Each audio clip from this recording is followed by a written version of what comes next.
ಸಿರಿಗನ್ನಡವೇ ನನ್ನ ಉಸಿರಾಗಿರಲಿ, ಸ್ವರ್ಗಲೋಕವೇ ಕೊಟ್ಟರೂ ಬೇಕಾಗಿಲ್ಲ, ಕನ್ನಡ ಮರೆತೆಂದು ಬದುಕುವುದಿಲ್ಲ.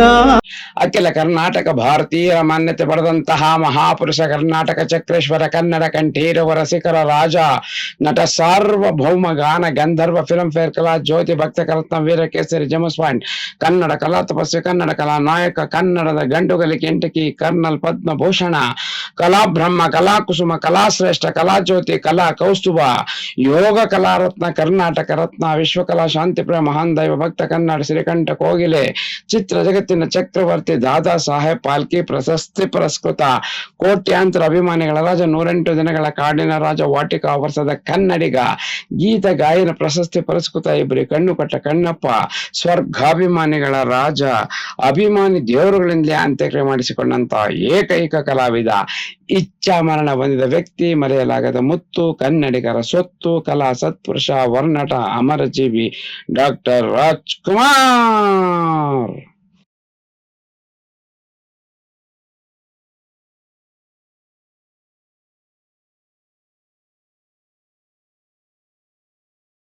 ಅದು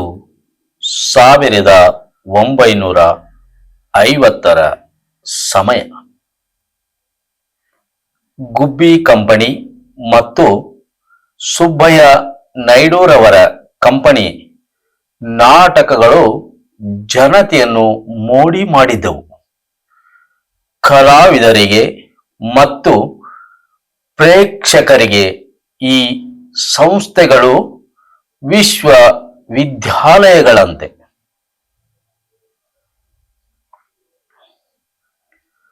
ಡಾಕ್ಟರ್ ರಾಜ್ ಅಂದಿನ ಮುತ್ತುರಾಜ್ ಆಗಿದ್ದಾಗ ತಂದೆಯೊಂದಿಗೆ ಗುಬ್ಬಿ ಕಂಪನಿಯಲ್ಲಿ ಆಶ್ರಯ ಪಡೆದಾಗ ತಂದೆಯವರಿಗೆ 30 ರೂಪಾಯಿ, ಮುತ್ತುರಾಜರಿಗೆ 8 ರೂಪಾಯಿ ಸಂಬಳ.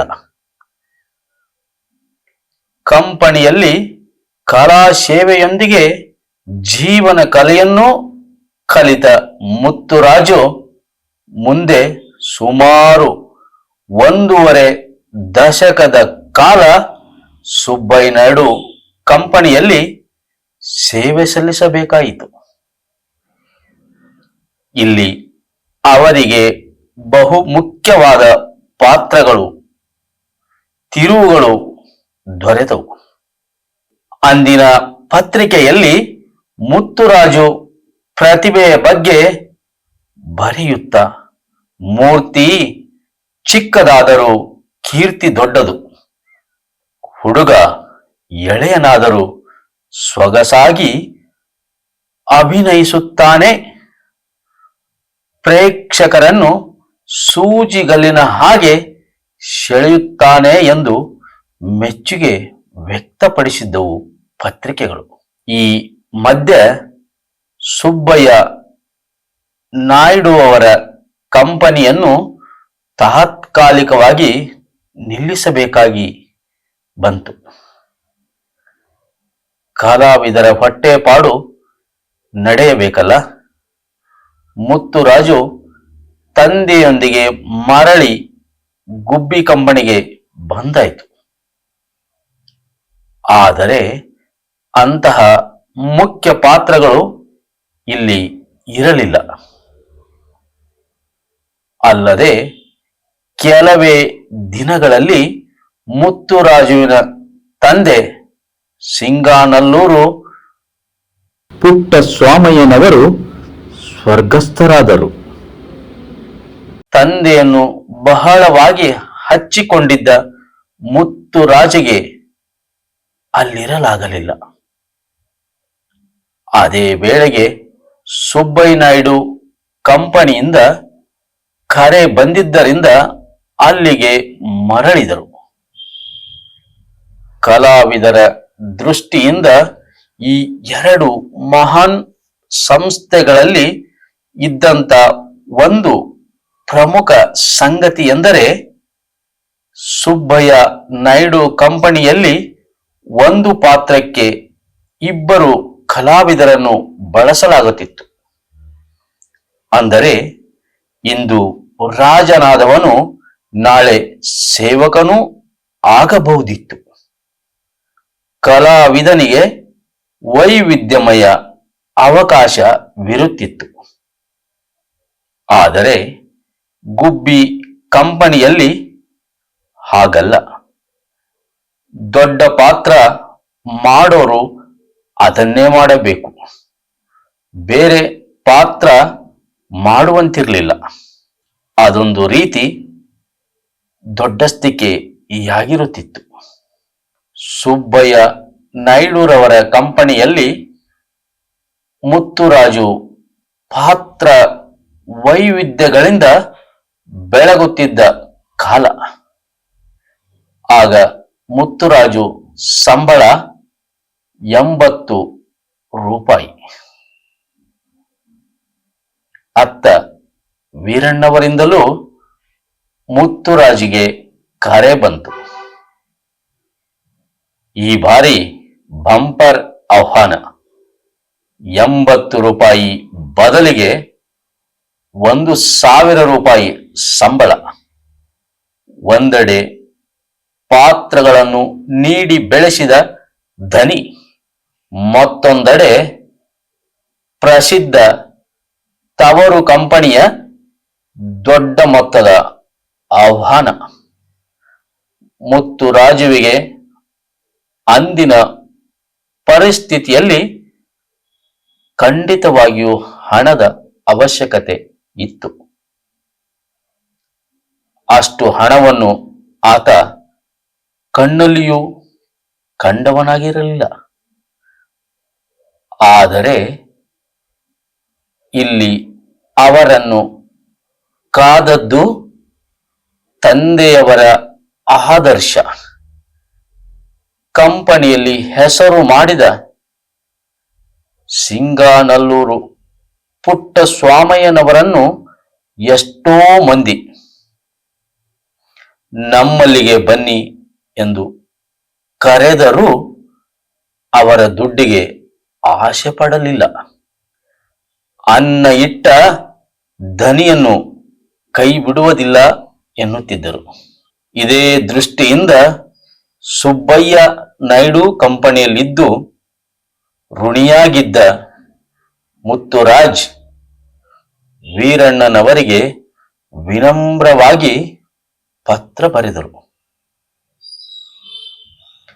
ಅಪ್ಪಾಜಿಯವರ ಆದರ್ಶ ಹೀಗಿತ್ತು: ದುಡ್ಡಿಗಿಂತ ಧನಿಗಳು ಮುಖ್ಯ. ಇವತ್ತು ಹಾಗೆ ಹೊರಟು ಬಂದರೆ ಇದಕ್ಕಿಂತ ಹೆಚ್ಚಿನದನ್ನು ಕೊಡ್ತೀನಂತ ಮತ್ತೊಬ್ಬರು ಹೇಳಬಹುದು. ಅಂತಹ ಅಲೆದಾಟಕ್ಕೆ ಕೊನೆಯಲ್ಲಿದೆ? ಕಲಾವಿದನಿಗೆ ಕಲೆ ಮುಖ್ಯವಾಗಬೇಕು. ಆ ಶಿಸ್ತನ್ನು ಕಲಿಸಿದವರು ನೀವು. ಅದು ಎಲ್ಲಿದ್ದರೂ ಆದರ್ಶವಾಗುತ್ತೆ. ಆದ್ದರಿಂದ ನನ್ನನ್ನು ಕ್ಷಮಿಸಿಬಿಡಿ.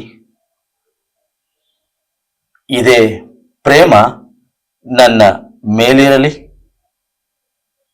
ಹೀಗೆ ವೀರಣ್ಣನವರ ಆಹ್ವಾನವನ್ನು ವಿನಯದಿಂದ ನಿರಾಕರಿಸಿ ಸುಬ್ಬಯ್ಯ ನಾಯ್ಡುಗಳ ಸಂಸ್ಥೆಯಲ್ಲಿಯೇ ಮುಂದುವರಿದರು. ರಂಗಭೂಮಿಯಲ್ಲಿರುವಾಗಲೇ ಇಂತಹ ಆದರ್ಶಗಳನ್ನು ಮೈಗೂಡಿಸಿಕೊಂಡಿದ್ದ ಮುತ್ತುರಾಜುವಿನ ಮುಂದಿನ ಹಾದಿಗೆ ಅದೇ ಆದರ್ಶಗಳು ದಾರಿದೀಪಗಳೂ ಆದವು. ಆದರ್ಶಶೀಲ ಪ್ರತಿಭಾನ್ವಿತ ಮುತ್ತುರಾಜನನ್ನು ತಮ್ಮ ಸಂಸ್ಥೆಯ ಬೇಡರ ಕಣ್ಣಪ್ಪ ಚಿತ್ರದ ಮೂಲಕ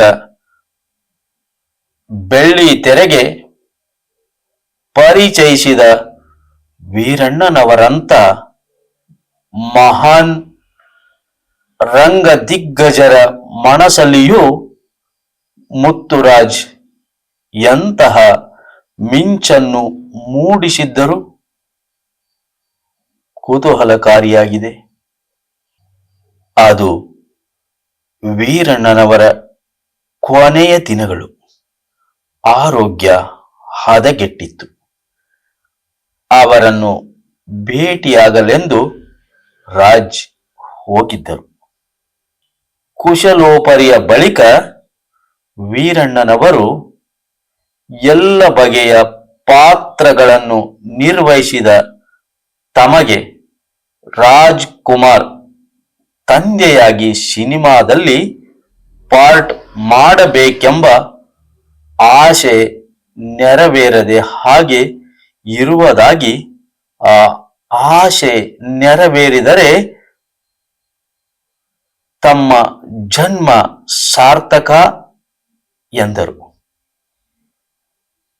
ಆ ಮಾತನ್ನು ಹೇಳುವಾಗ ವೀರಣ್ಣನವರು ರಾಜ್ ಕುಮಾರರನ್ನು ನೀವು ತಾವು ಎಂದು ಗೌರವ ಸೂಚಕಗಳನ್ನು ಬಳಸಿ ಮಾತನಾಡಿದರು.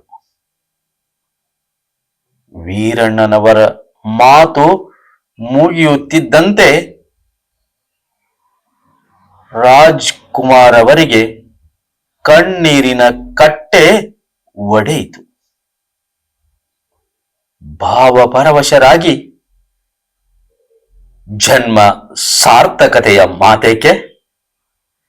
ನಿಮ್ಮ ಅನ್ನ ತಿಂದು ಬೆಳೆದ ದೇಹ ಇದು. ಇಂತಹ ಅನೇಕ ಕಲಾವಿದರನ್ನು ಕೊಟ್ಟು ಸಾಕಿ ಬೆಳೆಸಿದ ನಿಮ್ಮ ಜನ್ಮ ಎಂದೋ ಸಾರ್ಥಕ ಆಗಿದೆ. ಎಷ್ಟೋ ಮನೆ ದೀಪ ನಿಮ್ಮ ಹೆಸರನ್ನು ಹೇಳಿ ಬೆಳಗುತ್ತಿದೆ. ನಾನು ಎಂದೂ ಸಹ ನಿಮ್ಮ ಪಾದ ಸೇವಕ. ನೀವು ನನ್ನನ್ನು ಹೀಗೆ ಗೌರವ ಕೊಡ್ತಾ ಮಾತನಾಡಿದರೆ ನಾನು ಸಣ್ಣವನಾಗಿ ಬಿಡುತ್ತೇನೆ. ನನ್ನನ್ನು ದೂರ ಇಟ್ಟು ಬಿಟ್ಟಿರಿ ಅಂದುಕೊಳ್ಳಬೇಕಾಗುತ್ತದೆ ಎಂದು ದುಃಖಿಸಿದರು. ಕೊನೆಗೆ ಮಗುಮಣದ ರಾಜರನ್ನು ಸ್ವಯಂ ವೀರಣ್ಣನವರೇ ಸ್ವಾಂತನಗೊಳಿಸಬೇಕಾಯಿತು. ಮೊದಲ ಘಟನೆ ರಾಜ್ ರಂಗಭೂಮಿಯ ಕಲಾವಿದರಾಗಿದ್ದ ಆರಂಭ ದಿನಗಳದ್ದಾದರೆ, ಎರಡನೇ ಘಟನೆ ರಾಜ್ ಸೂಪರ್ ಸ್ಟಾರ್ ಆದ ಬಳಿಕ ಘಟನೆ. ಎರಡು ಸನ್ನಿವೇಶಗಳಲ್ಲಿ ಕಿಂಚಿತ್ತೂ ಭೇದವಿಲ್ಲ. ತಮ್ಮ ಅನ್ನದಾತರಿಗೆ ರಾಜ್ ನೀಡಿದ ಆತ್ಮ ಗೌರವಗಳು ಅವರ ವ್ಯಕ್ತಿತ್ವ ಮತ್ತು ಸಂಸ್ಕಾರದ ದ್ಯೋತಕಗಳಾಗಿವೆ. ಅವರ ಸಹಜಾಭಿವ್ಯಕ್ತಿ ಎಂಥದೇ ಸಂದರ್ಭದಲ್ಲಿಯೂ ಕೃತಕವಾಗದೆ ನೈಜವಾಗಿ ಹೊಮ್ಮುತ್ತಿತ್ತು ಎಂಬುದನ್ನು ಸಾರಿ ಸಾರಿ ಹೇಳುತ್ತವೆ ಈ ಎರಡು ಘಟನೆಗಳು. ಅಂದರೆ ರಾಜ್ ರಾಜರೇ, ಸದಾ ರಾಜಶ್ರೀಯಂತೆ ಮೆರೆದ ನಿಮ್ಮೆಲ್ಲರ ಪ್ರೀತಿಯ ಅಣ್ಣ ಡಾಕ್ಟರ್ ರಾಜ್ ಕುಮಾರ್. ಸತ್ಯವಿದು ಕನ್ನಡ ನಾಡಲಿ ಹುಟ್ಟಲು ಪುಣ್ಯವು ಬೇಕು. ದೇವರ ದಯೆಯಿಂದಲಿ ಈ ಭಾಗ್ಯವು ದೊರೆತರೆ ಸಾಕು. ಹೈ